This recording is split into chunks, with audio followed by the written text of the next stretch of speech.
तो दोस्तों कहा गया कि प्रसन्न वो है जो अपना मूल्यांकन करता रहता है, अपनी कमियों को दूर करता रहता है, अपने आप को इम्प्रूव करता रहता है। और परेशान परेशान वो है जो दूसरों का मूल्यांकन करते हैं। जब आप क्रोधित हो जाते हो तो आपकी बहुत सारी शक्तियां नष्ट हो जाती हैं। अतः अपनी शक्तियों का ध्यान रखो, इसका प्रयोग समुचित तरीके से करो। और एक बात याद रखना, दुनिया आपके मुताबिक नहीं चलेगी, लोग आपके मुताबिक नहीं चलेंगे और इस पर क्रोध करना व्यर्थ है। नमस्कार दोस्तों, स्वागत है आप सभी का स्टडी विद ज्ञान प्रकाश में। तो आज की तारीख है 18 जुलाई। आइए शुरू करते हैं आज के दैनिक रोजगार समाचार। सबसे पहले बात करते हैं लेखपाल भर्ती के बारे में। तो देखो, अलग अलग जो YouTube चैनल हैं वो आपको बता रहे होंगे कि कुछ भर्तियां ऐसी भी आने वाली हैं जिसमें पीटी कंपलसरी नहीं है, यूपी ट्रिपल एससी का एग्ज़ाम। तो फिलहाल आपको मैं बता दूं कि PT is very necessary for every exam, और जो भी भर्तियां होंगी यूपी ट्रिपल एससी के माध्यम से वो पीटी के द्वारा ही होंगी। और ख़ास तौर से लेखपाल भर्ती जिसमें 8000 से अधिक पद रहेंगे। तो अगर आप पीटी में अच्छा स्कोर लाओगे तो निश्चित रूप से आप लेखपाल भी बन पाओगे। लेकिन पीटी पास करने के बाद सीधी भर्ती नहीं होगी। पीटी पास करने के बाद फिर एक मुख्य परीक्षा होगी अलग अलग जो पद हैं उसके लिए, और उसमें स्क्रीनिंग जो होगी वो पीटी के माध्यम से होगी। मतलब पीटी में जो संख्या होगी वो कम हो जाएगी, तो कम लोग ही मुख्य परीक्षा में शामिल होंगे। फिलहाल लेखपाल बनना चाहते हो तो और पीटी क्रैक करना चाहते हो तो दोनों के लिए जो समाचार है काफ़ी इंपॉर्टेंट है। देखो, लेखपाल भर्ती की जो मुख्य परीक्षा होगी उसमें 100 नंबर के 100 प्रश्न पूछे जाएंगे। नेगेटिव मार्किंग भी होगी, याद रखना। और लगभग 1.5 घंटे का समय आपको मिलेगा। तैयारी क्या करनी है? देखो, सामान्य हिंदी, गणित, सामान्य ज्ञान और ग्राम विकास और समाज। तो इससे जो है कुल मिला के 25-25 प्रश्न आपसे पूछे जाएंगे। ये चीज़ें यूपी ट्रिपल एससी पीटी के लिए भी इम्पोर्टेंट हैं। तो पीटी की तैयारी भी आप लोग बहुत ही मनोयोग से करो, समय आपका बहुत ही कम है और बिल्कुल भी अपना समय जाया मत करना। आगे बढ़ते हैं। आपको बता दें कि एसएससी में इस समय कांस्टेबल जीडी के लिए 25,000 से अधिक पदों पर ऑनलाइन आवेदन शुरू हो गए हैं। और जो पदों की संख्या है वो आप देख सकते हो। बीएसएफ में कुल 6,413 पुरुष, 1132 महिलाएं। सीआईएसएफ में कितने हैं? 7,610 पुरुष, 854 महिलाएं। एसएसबी में हैं 3,806 पुरुष, और आईटीबीपी में 1,216 पुरुष, 215 महिलाएं। असम राइफल्स में 3,185 पुरुष, 600, और इसी प्रकार से एसएफएफ में 194 पुरुष। तो यहाँ पर केंद्रीय सुरक्षा बलों में सिपाही भर्ती के लिए एसएससी ने किसी भी मान्यता प्राप्त बोर्ड से 10वीं या मैट्रिक पास शैक्षिक योग्यता रखी है। तो यहाँ पर जो ये परीक्षा होगी परीक्षा बहुत टफ नहीं होती है। फिलहाल 10वीं का लेवल रहता है, क्योंकि बहुत सारे लोग ऐसे नहीं होंगे जो सिर्फ 10वीं पास हो, वो हायर एजुकेटेड होते हैं। और आपने देखा था कि आंगनवाड़ी भर्ती में ही अभी जो बहुत सारे लोग ऐसे थे 10वीं पास योग्यता थी, लेकिन एमटेक और बीटेक लोगों ने आवेदन किया हुआ था।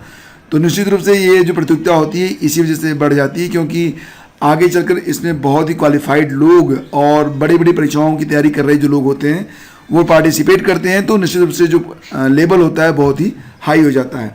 नोटिफिकेशन भी जारी हो गया है, इसे आप ssc.nic.in पर जाकर डाउनलोड कर सकते हो। पूरा नोटिफिकेशन हमारे टेलीग्राम चैनल पर भी है। अगर आपने टेलीग्राम चैनल ज्वाइन किया होगा तो अब तक आपको नोटिफिकेशन मिल भी गया होगा। तो वहाँ पर आप देख सकते हो कि 17 जुलाई से लेकर 31 अगस्त तक आप इसमें ऑनलाइन आवेदन कर सकते हो। आगे बढ़ते हैं और आपको बता दें कि ये जो भर्ती हो रही है एसएससी कांस्टेबल के लिए, इसमें कंप्यूटर आधारित परीक्षा होगी। तो और इसके बाद फिजिकल एफिशिएंसी टेस्ट यानी कि पीटी भी होगा और फिजिकल स्टैंडर्ड टेस्ट भी होगा। आवेदक की आयु 1 अगस्त 2021 को 18 से 23 वर्ष के बीच में होनी चाहिए। और नियमानुसार रिजर्व कैटेगरी के जो लोग हैं उनको आयु सीमा में छूट भी मिलेगी। तो आवेदन करना है तो फटाफट कर लो। और देखो, विश्वविद्यालय अनुदान आयोग यानी कि यूजीसी ने उच्च शिक्षण संस्थानों में परीक्षाओं और नए सत्र में प्रवेश को लेकर दिशा निर्देश जारी कर दिए हैं। तो देखो, वर्तमान में जो कोरोना का पीरियड चल रहा है उसको देखते हुए यही लग रहा है कि हर चीज़ जो है वो कब से शुरू होगी कब खत्म होगी कोई नहीं जानता। फिलहाल यूजीसी ने कहा है कि अब जो नया सत्र होगा वो अक्टूबर से स्टार्ट किया जाएगा, और ये सत्र तभी शुरू होगा जब नियर अबाउट सभी विश्वविद्यालय सभी बोर्ड के जो परिणाम हैं वो जारी हो जाएंगे। उसके बाद फिलहाल थोड़ा सा इंतजार करो। 31 अक्टूबर तक नामांकन वापस लेने पर पूरी फीस भी वापस करने की व्यवस्था की गई है।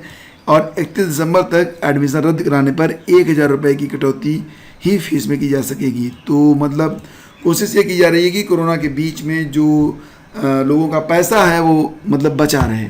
और देखो, बात करते हैं आज के सबसे ज्वलंत और चर्चित मुद्दे के बारे में। पूरा वीडियो बहुत ध्यान से देखना। अगर आप यूपी पीसीएस की तैयारी कर रहे हो तो ये खबर आपके लिए बहुत ही इम्पोर्टेंट है। देखो, क्या हुआ था कि 2019 और 2020 में ना तो कट ऑफ जारी हुई, ना तो मार्कशीट जारी हुई, और ना ही जब प्री के बाद जो फाइनल आंसर की होती ना तो वो जारी हुआ। और उसके बाद 2019 और 2020 का अंतिम रूप से चयनित मतलब जो अभ्यर्थी हैं वो उनका सिलेक्शन भी हो चुका है। अब जाकर पीसीएस का कट ऑफ जारी किया गया है, और अब ये बात बिल्कुल सही होती साबित नज़र आ रही है कि 2019 और 2020 में स्केलिंग नहीं की गई है। इस बात के सबूत मिल रहे हैं जो कट ऑफ जारी हुआ है वो। तो सबसे पहले तो मैं क्लियर कर दूं कि स्केलिंग क्या होती है। तो फ्रेंड्स, जैसे कि मान लेते हैं दो अभ्यर्थी हैं, एक हिंदी का अभ्यर्थी है और एक जो है मैथ का अभ्यर्थी है। ठीक है, दोनों ने पीसीएस का फॉर्म भरा। अब हिंदी वाला जो है उसको भी कुल मिला के 10 प्रश्नों के उत्तर देने हैं, और जो मैथ का स्टूडेंट है उसको भी 10 प्रश्नों के ही उत्तर देने हैं। तो फिर क्या होता है, देखो, जो मैथ होता है ये स्कोरिंग सब्जेक्ट होता है। मैथ वाला अगर मान लेते हैं 10 प्रश्नों के सही उत्तर देता है तो उसको कितने अंक मिल जाएंगे, उसको मिल जाएंगे पूरे के पूरे 100 अंक। और हिंदी वाला अगर 10 प्रश्नों के बिल्कुल सही उत्तर देता है तो क्या उसे 100 अंक मिलेंगे? जी नहीं, बिल्कुल नहीं मिलेंगे। उसे एक औसत रूप से 70 से 80 अंक ही प्राप्त हो पाएंगे, कितना भी अच्छा आप लिख दो। तो यहाँ पर क्या होता था पहले कि मैथ और हिंदी के जो स्टूडेंट हैं उनकी प्रतिभा का समान मूल्यांकन हो सके, इसके लिए स्केलिंग की प्रक्रिया अपनाई जाती थी। जो विषय लेस स्कोरिंग होते थे उनमें कुछ अंक बढ़ा दिए जाते थे, जो हाईली स्कोरिंग सब्जेक्ट थे उनके कुछ अंक घटा लिए जाते थे, और इस प्रकार से स्केलिंग की जाती थी। लेकिन अब जो मामला आया है सामने उसमें ये हुआ कि जो साइंस बैकग्राउंड के स्टूडेंट हैं उनको जो है काफ़ी फ़ायदा हुआ है, और यहाँ पर जो स्केलिंग थी वो रद्द यानी कि वो गायब होती नजर आ रही है। उत्तर प्रदेश लोक सेवा आयोग ने सम्मिलित राज्य प्रवर अधीनस्थ सेवा 2019 और 2020 का पदवार और श्रेणीवार कट ऑफ वेबसाइट पर जारी कर दिया है, और आयोग फिर से स्केलिंग के मुद्दे पर घिरता नजर आ रहा है। प्रतियोगी छात्रों को मिले अंकपत्र में दशमलव में अंक न होने से साफ हो गया कि आयोग ने 2019 से स्केलिंग समाप्त कर दी है। इसका सर्वाधिक खामियाजा हिंदी माध्यम और मानविकी वर्ग के छात्रों को हुआ है। छात्रों का आरोप है कि विज्ञान के वैकल्पिक विषयों में 300 से 400 तक अंक प्रदान किए गए, जबकि हिंदी माध्यम के मानविकी वर्ग के विषयों को वैकल्पिक विषयों में केवल 250 नंबर मिले हैं। अंतर आप देख सकते हो। तो आयोग ने पीसीएस 2019 में 2 बदलाव किए थे। आपको याद होगा कि प्रारंभिक से मुख्य परीक्षा के लिए पहले 18 गुना लोग चयनित होते थे, उसे घटाकर 13 गुना कर दिया गया था, और मुख्य परीक्षा से साक्षात्कार के बाद 3 गुना लोगों को बुलाया जाता था, जिसे घटाकर 2 गुना कर दिया गया था। तो फ्रेंड्स, यहाँ पर पीसीएस 2019 और 2020 में साइंस बैकग्राउंड के छात्रों का जलवा यूं ही नहीं था। आयोग की ओर से शनिवार को जारी कट ऑफ से साफ हो गया कि दोनों परीक्षाओं में स्केलिंग और मॉडरेशन नहीं कराया गया। यही कारण है कि पीसीएस की मेरिट में बीटेक करने वालों और साइंस बैकग्राउंड का परचम जो था वो लहराया। पीसीएस 2020 में 5 जो टॉप अभ्यर्थी रहे थे उसमें से 4 ने बीटेक किया था, और पीसीएस 2019 में टॉप 5 में 4 अभ्यर्थी जो थे वो साइंस बैकग्राउंड के थे। तो फिलहाल पीसीएस 2019 और 2020 के कट ऑफ जारी होने के साथ ही साफ हो गया है कि संघ लोक सेवा आयोग की राह चला है यूपीपीएससी। उत्तर प्रदेश लोक सेवा आयोग अब पूरी तरह से यूपीपीएससी जो है पूरी तरह से अब यूपीएससी की राह पर चल निकला है। न तो उसने स्केलिंग की, न ही प्रारंभिक परीक्षा का अंकपत्र दिया। अंतिम उत्तर कुंजी पहले ही देना बंद कर दिया था, जो अंतिम उत्तर कुंजी आती थी, और 2019 से ही आयोग ने पूरे पैटर्न में बदलाव किया, जो शनिवार को साफ हो गया। और अब मुश्किल है कि अगर आप हिंदी माध्यम से हैं तो पीसीएस बनना तो टफ होगा, क्योंकि आप देख रहे हो यहाँ पर कि क्या स्थिति हो रही है। 645 नंबर पाकर बन गए विधि अधिकारी। तो पीसीएस 2019 की भर्ती में अनारक्षित वर्ग के तहत 645 अंकों पर विधि अधिकारी मंडी परिषद और 665 अंकों पर विधि अधिकारी भूतत्व और खनिकर्म कर चयन हुआ था। 666 से 743 अंकों पर ज्येष्ठ गन्ना विकास अधिकारी, 741 से 797 अंकों पर पशु चिकित्सा और कल्याण अधिकारी, जबकि 816 अंकों पर श्रम प्रवर्तन अधिकारी का चयन हुआ था। श्रम प्रवर्तन अधिकारी भी बहुत ही अच्छी पद, बहुत ही अच्छा पोस्ट माना जाता है। लेकिन फिर सबसे अधिक जो जलवा होता है यूपी पीसीएस का वो रहता है किसमें, वो रहता है एसडीएम के लिए। तो पीसीएस 2019 में एसडीएम के 46 पदों में से आरक्षित वर्ग के अभ्यर्थियों का 909 अंक तक चयन हुआ था। अब ध्यान देना कि जो पूरा परिणाम जारी होता है ये 1600 अंकों पर जारी होता है। तो 1600 अंकों में से 909 अंक प्राप्त किए थे एसडीएम बनने के लिए पीसीएस वर्ग के जो अभ्यर्थी थे, जो जनरल कैटेगरी के थे। 1600 अंकों के पूर्णांक में से अनारक्षित वर्ग में अधिकतम 981 अंक तक मिले थे, एससी में अधिकतम 948 और न्यूनतम 846, ओबीसी में अधिकतम 906, न्यूनतम 889, जबकि ईडब्ल्यूएस में 907 और न्यूनतम हुआ 892 तक का चयन हुआ था। और 2020 में 917 नंबर पर एसडीएम पद पर चयन हुआ था। तो पीसीएस 2020 में एसडीएम के 61 पदों में से जनरल कैटेगरी के अभ्यर्थियों का 917 अंक पर चयन हुआ था। 1600 अंकों के पूर्णांक में अनारक्षित वर्ग के अधिकतम अंक 980 थे।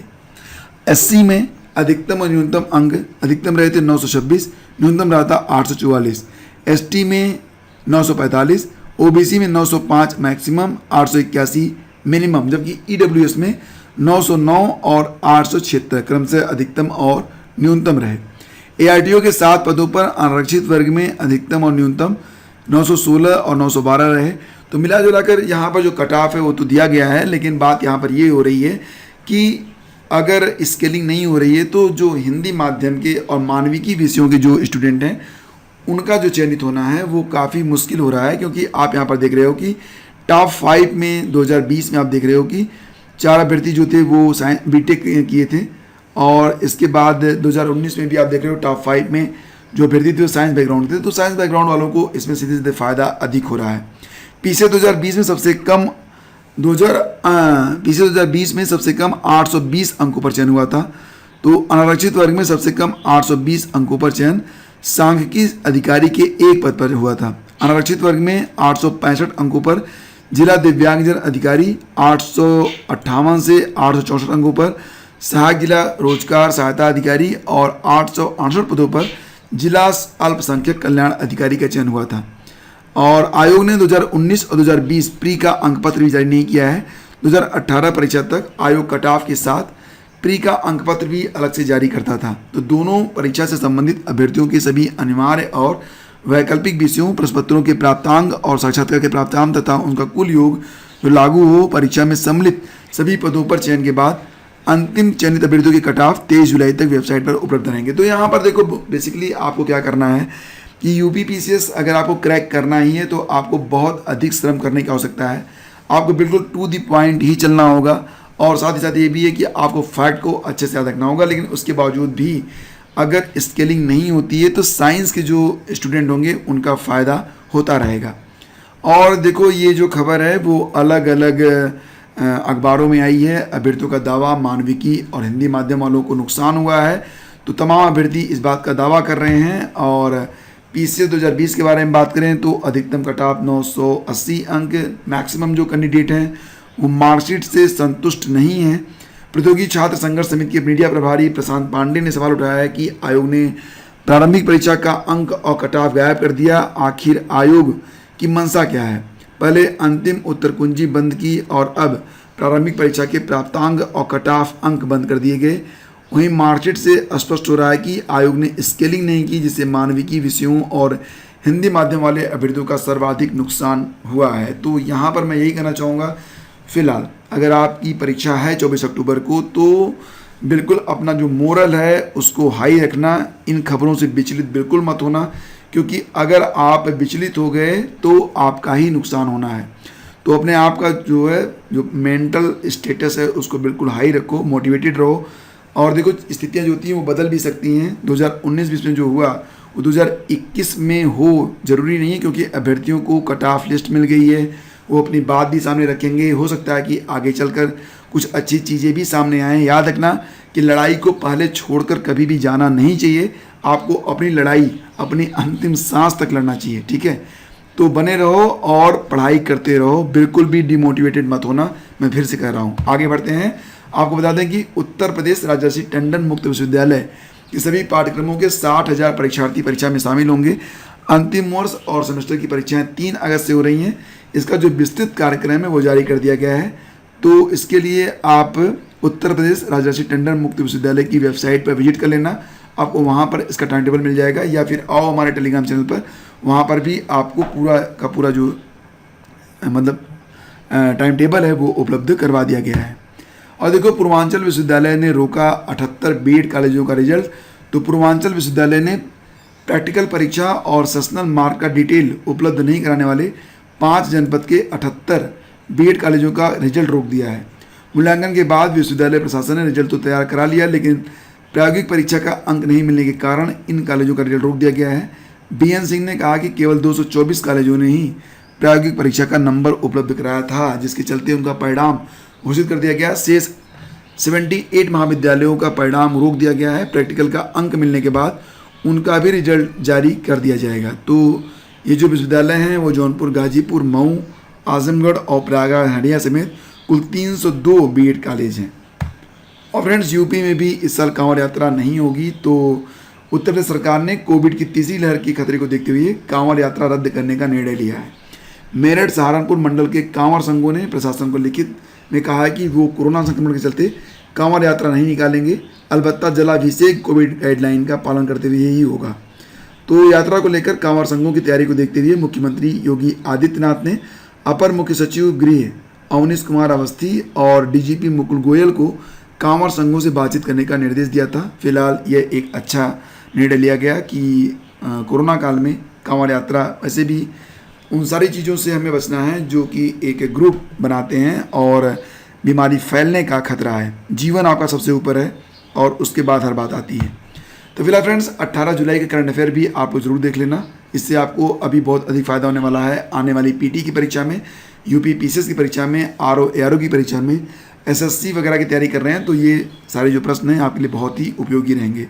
तो आज की वीडियो में बस इतना ही। शीघ्र मिलते हैं आपसे एक नए वीडियो में, तब तक के लिए आज्ञा दीजिए। हाँ, वीडियो पसंद आता है तब आप इसे लाइक कर दिया करो, दोस्तों के बीच इसे शेयर कर दिया करो, और सोशल मीडिया, व्हाट्सएप ग्रुप और फेसबुक ग्रुप, जहाँ पर भी आप हो, प्लीज़ इसे शेयर कर दिया करो। बहुत बहुत धन्यवाद।